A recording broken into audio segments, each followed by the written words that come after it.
السلام علیکم دوستوں، تو آج ہم اپنی نئی اسٹوری کا آغاز کرتے ہیں۔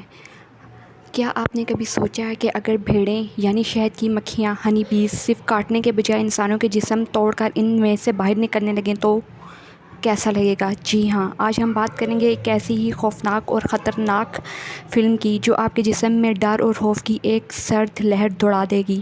یہ صرف حملہ نہیں بلکہ اندر سے نکلنے والی بھیانک تباہی ہے۔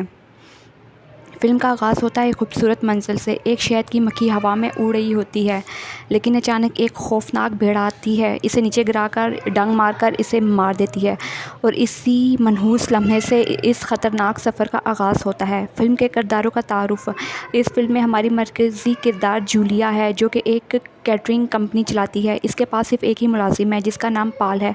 آج وہ دونوں ایک لگژری ولا میں تقریب میں جاتے ہیں۔ جولیا اور اس کا نوکر پال جولیا اپنے نوکر پال کا فون اپنے پاس رکھ لیتی ہے تاکہ وہ اپنی ڈیوٹی پر دھیان دے۔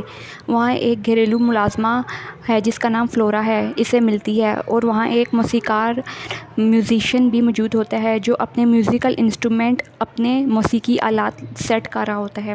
دوسری طرف سڈنی، جو اس ویلا کے مالک کا بیٹا ہوتا ہے، وہ چھپ کر بیئر پی رہا ہوتا ہے۔ اس کے بیہیویئر سے لگتا ہے کہ وہ ایک خاص اور الگ مزاج کا لڑکا ہے۔ اسی دوران اس ویلا کے مالک کا بیٹا، جس کا نام سڈنی ہے، جو کہ ویلا کے مالک کا بیٹا ہے، اس کا ایک پالتو جانور باغ میں زمین کھود دیتا ہے، اور یہاں سے ہی مصیبتوں کا ہولناک دروازہ کھل جاتا ہے۔ زمین کے نیچے چھپی ہوئی بھیڑیں جنہیں ہم اپنی پنجابی زبان میں ان کو ہم اپنی زبان میں شہد کی مکھیاں کہتے ہیں، لیکن آپ اپنی زبان میں کیا کہتے ہیں ہمیں ضرور بتائیے گا۔ زمین کے نیچے ہوئی چھپی بھیڑیں نکل آتی ہیں، ان کا چھتا جاگ جاتا ہے۔ ایک بھیڑ باہر آ کر پال کو کاٹتی ہے، اس کی پینٹ پھٹ جاتی ہے اور وہ غصے میں وین کی طرف بھاگتا ہے۔ رات ہوتے ہی مہمان آتے ہیں۔ شہر کا چیئرپرسن میر بھی موجود ہوتا ہے۔ سب امیر لوگ آتے ہیں۔ فنکشن بہت بڑھیا اور خوبصورت چل رہا ہوتا ہے، سب کچھ نارمل ہوتا ہے اور بہت بڑھیا ہوتا ہے، لیکن تب جولیا کا پاؤں زمین پر پڑے اسی چھتے پر غلطی سے پڑ جاتا ہے تو وہاں درجنوں بھیڑیں باہر نکل آتی ہیں۔ پہل تو پال انہیں مارنے کی بہت کوشش کرتا ہے، لیکن ایک بھیڑ سیدھی جا کر اس ویلا کے مالک کے بیٹے سڈنی کے کندھے پر بیٹھ جاتی ہے اور وہ اسے مار ڈالتا ہے۔ یہ صرف شروعات ہوتی ہے، مگر اس سے کہانی تو اب شروع ہوگی۔ اب جو ہوتا ہے وہ انسانیت کے لیے بدترین کابوس ہے۔ یہ عام بھیڑیں نہیں بلکہ یہ انسانوں کو کاٹ کر ان میں انڈے دیتی ہیں۔ کچھ ہی دیر میں ایک مہمان کو کئی بھیڑیں کاٹتی ہیں اور وہ زمین پر گر جاتا ہے۔ پھر اچانک اس کے جسم کو چیرتی ہوئی ایک بہت بڑی بھیڑ نما مخلوق، جس کا قد انسان جتنا ہوتا ہے، وہ نکلتی ہے۔ مکمل انسان جتنا بڑا کیڑا نکلتا ہے۔ یہ صرف ایک فرد نہیں بلکہ یہاں موجود کئی انسانوں کے ساتھ ایسا ہی ہوتا ہے اور وہ جان کی بازی ہار جاتے ہیں، اور کئی بھیڑیں انسان کے جسموں سے نکلتی ہیں۔ جولیا اور پال خوف سے بھاگنے لگتے ہیں۔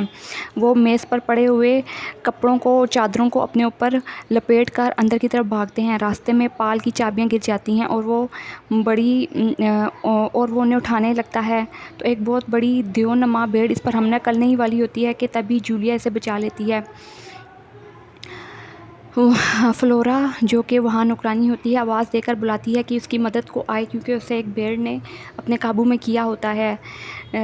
خوش قسمتی سے سڈنی، جو کہ اس ویلا کے مالک کا بیٹا ہوتا ہے، اس کا پالتو جانور آ جاتا ہے اور بھیڑ سے فلورا کو چھوڑ کر بھاگ جاتی ہے، لیکن پھر گھر کے اندر سڈنی کی ماں پر بھیڑ کے حملے ہوتے ہیں۔ بھیڑ نے حملہ کیا ہوا ہوتا ہے، اس کے جسم سے ایک بہت بڑی بھیڑ، اس کی ماں کے جسم سے بہت بڑی بھیڑ نکلتی ہے اور وہ اس نوکرانی فلورا کو ہلاک کر دیتی ہے۔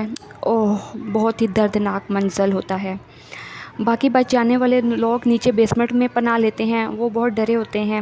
یہاں سڈنی اپنا راز کھولتا ہے۔ وہ ایک خاص بچہ تھا جسے ماں باپ نے کبھی اہمیت نہ دی۔ اس نے گروتھ ہارمون غلطی سے کھاد میں ڈال دیا تھا اور یہاں سے ہی ان خوفناک بھیڑوں کی پیدائش کا آغاز ہوا تھا۔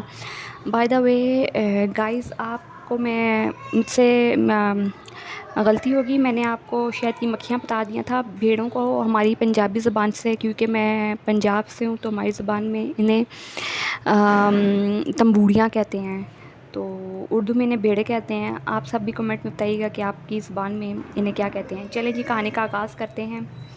تو میں کہاں پر تھی جی، میں بتا رہی تھی کہ اس نے غلطی سے سڈنی جو کہ اس ویلا کے مالک کا بیٹا ہوتا ہے، اس نے غلطی سے گروتھ ہارمون جو ہے وہ بچپن میں کھیلتے کھیلتے بوریاں پڑی ہوتی ہیں